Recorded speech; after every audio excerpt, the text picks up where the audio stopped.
Azar carved Nana the moon god in the ancient city of Earth. Your Azar, a devoted idol sculptor, was busy at work.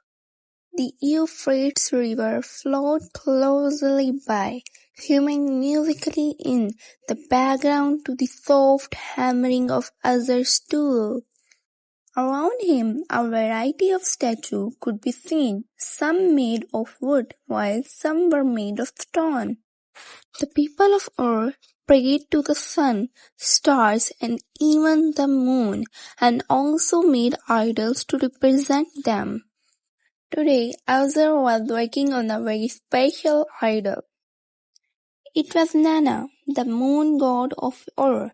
He was believed to be their protector, guider, and provider of wisdom. Azar molded a sturdy piece of limestone in the shape of a bull to create Nana's robust body.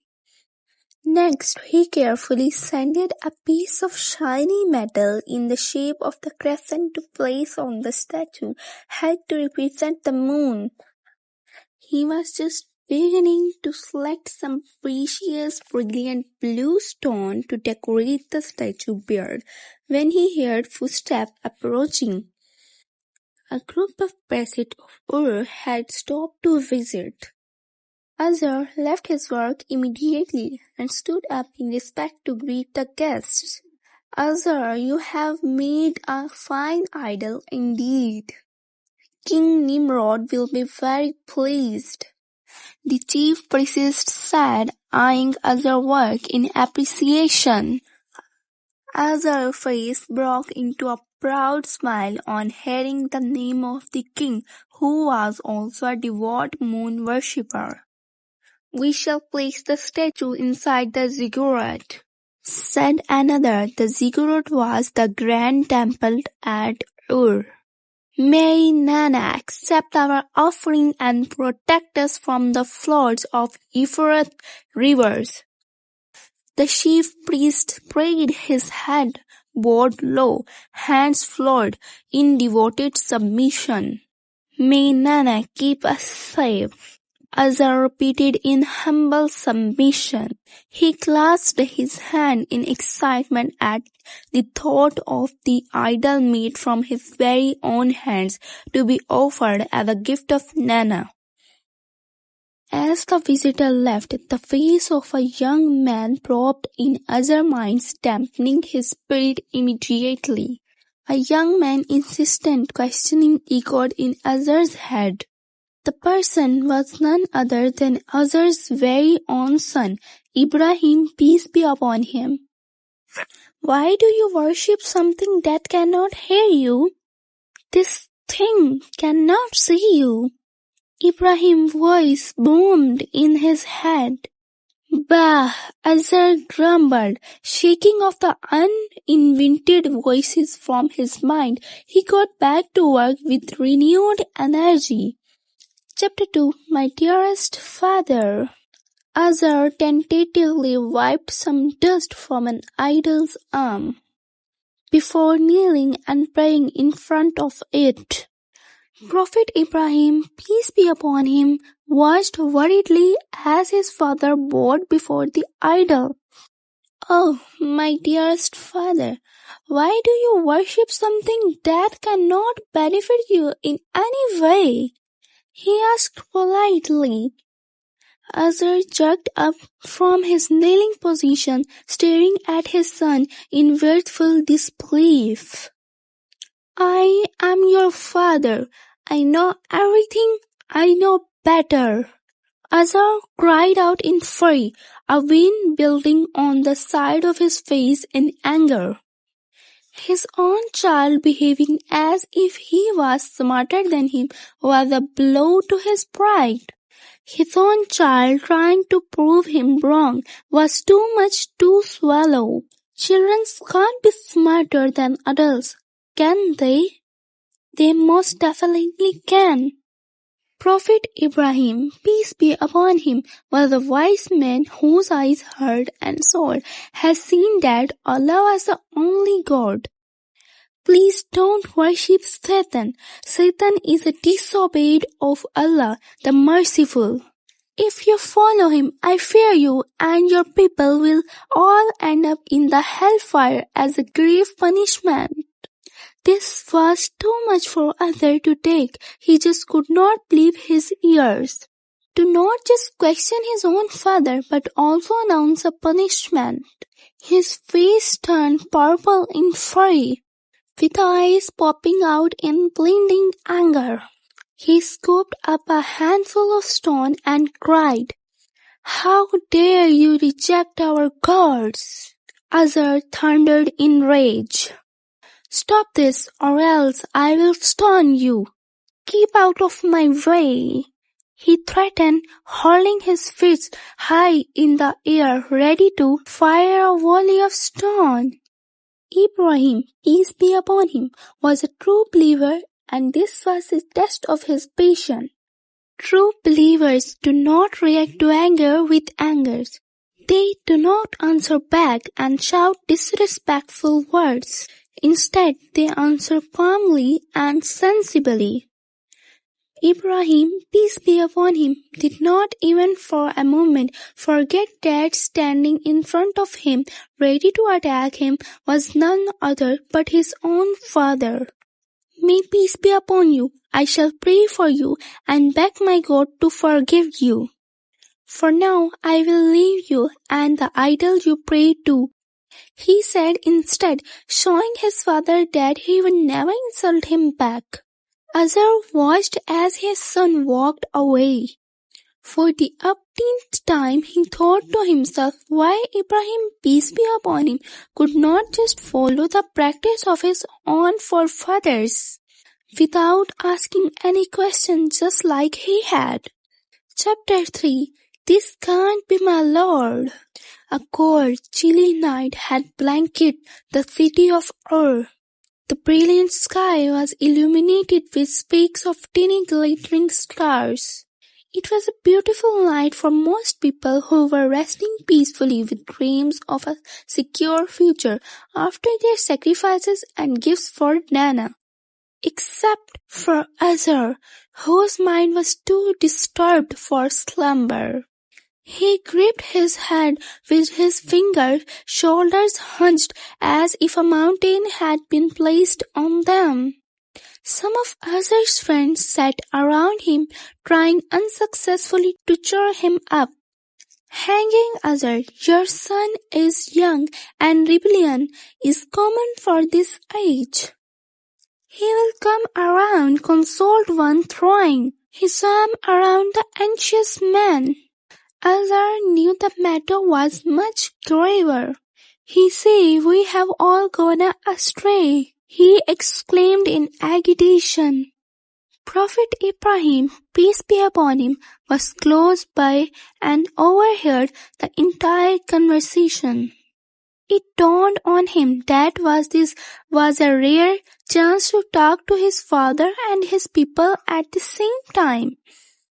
Making sure the men could hear him, Ibrahim, peace be upon him, wondered out loud, "Could these stars perhaps be my Lord?" Ibrahim, peace be upon him, booming voice caught the people's attention. They looked at each other in excitement. Was Ibrahim ready to consider the star as God?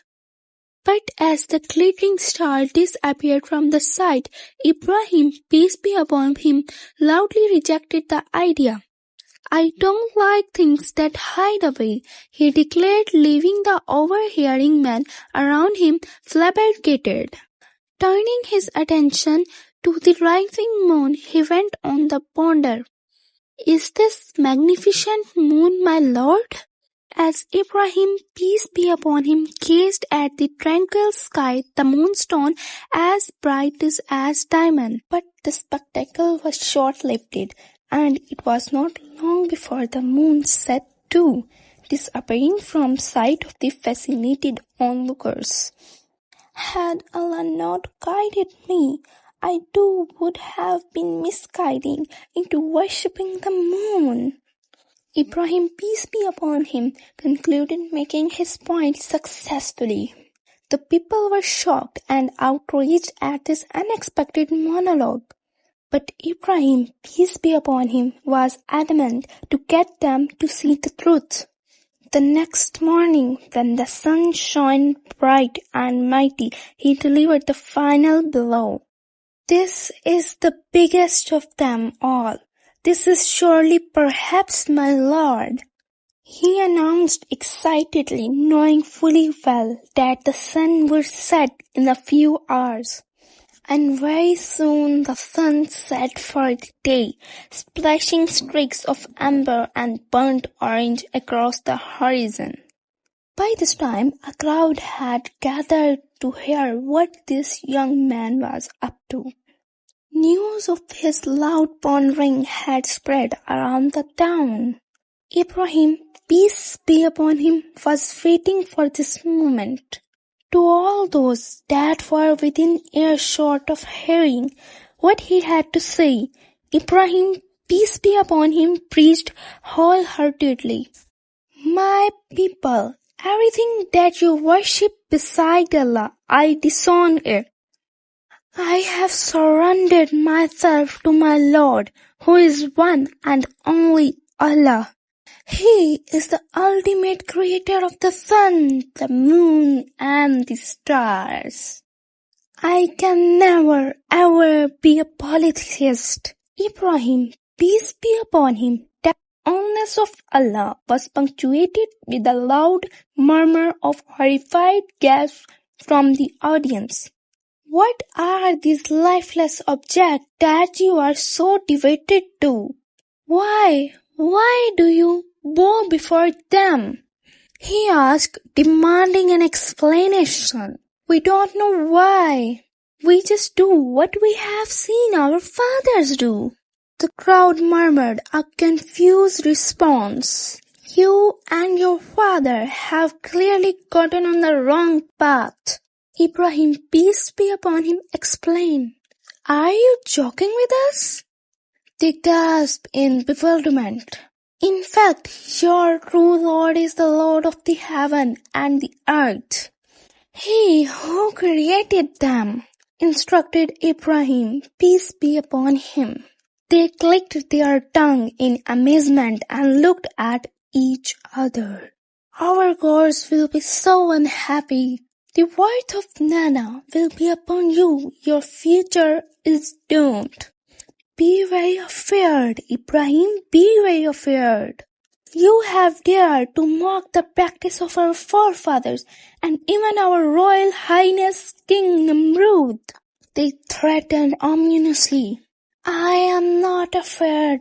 I prostrate before my Lord Allah, and He grant me protection like none other. It is you who should be afraid of associating partners with Him, warned Ibrahim to the shock of the people. By God, when you won't be looking, I will plot against your idols, challenged Ibrahim outrageously. A hush fell over the crowd of listeners, some contemplative and some furious.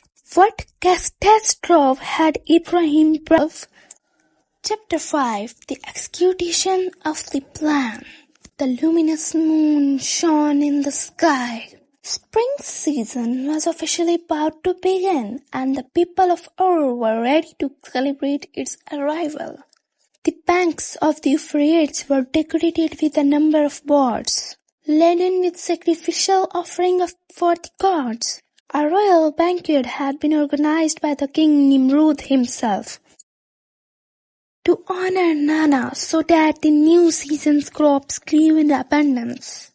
Everyone from Ur was there to pay homage to the god. Well, almost everyone.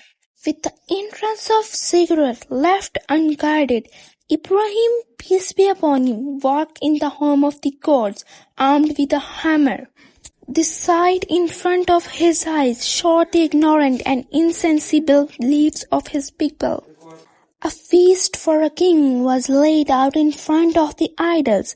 Succulent figs, ripped dates, fresh olives, juicy grapes, tantalizing meat, and yet it all lay there untouched, not even a morsel eaten by the idol. What is wrong with you? Do you not eat? Prophet Ibrahim, peace be upon him, asked, mocking the idols.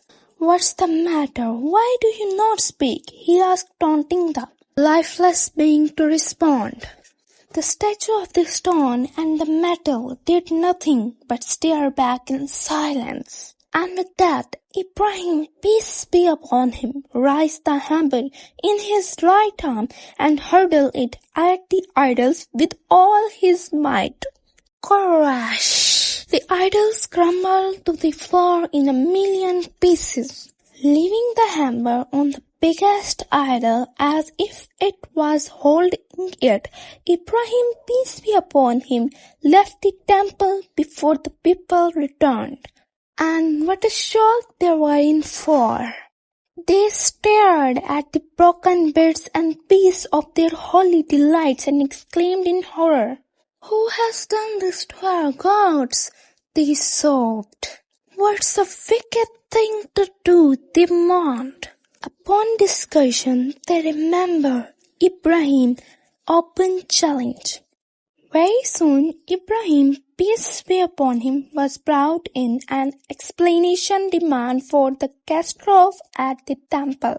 "Why, Ibrahim, are you responsible for this wicked act?" they demanded. "No," he replied without breaking a sweat. "It was him, the biggest of them all," he said, pointing towards the god with the hammer. "Ask him, but can he speak?" he asked sarcastically. "You know very well they can't speak," they muttered, an embarrassed confession of their foolishing. "Shame on you! How can you be so senseless to worship them when they can't even speak? They can't even save themselves from harm. How in the world can they protect you?" Prophet Ibrahim, peace be upon him, asked burning questions the people of Ur had no answer to. They were too cowardly to accept that their actions were wrong. "Burn him and avenge your gods!" they shouted, with nothing wise to say in their defense. All they could do was use their might senselessly. Chapter 4. The Miracle Unravels. Dig, dig, dig, dig with all your might. Dig the deepest pit for the mightiest fire. Dig, dig, dig.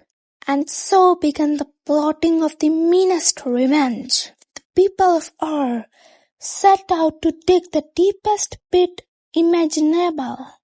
People of all ages, young and old, sick and healthy, got busy in collecting piles and piles of wood to fuel the massive fire. "Oh, Nana, grant me health. I promise I will fetch an armload of wood for Ibrahim's fire if you make me better," vowed a sick woman. When she recovered from his sickness, she trudged up to the edges of the inflamed hole in the ground to fulfill her promise. As the flames grew stronger and wilder, it became impossible for anyone to get close to the pit without getting their faces scorched. How would they then take Ibrahim, peace be upon him, to the punishing pit? Hey kids, to listen to the rest of this story, subscribe it, learn with Muslim kids, and unlock the new part of the story and much more. Link given in the description.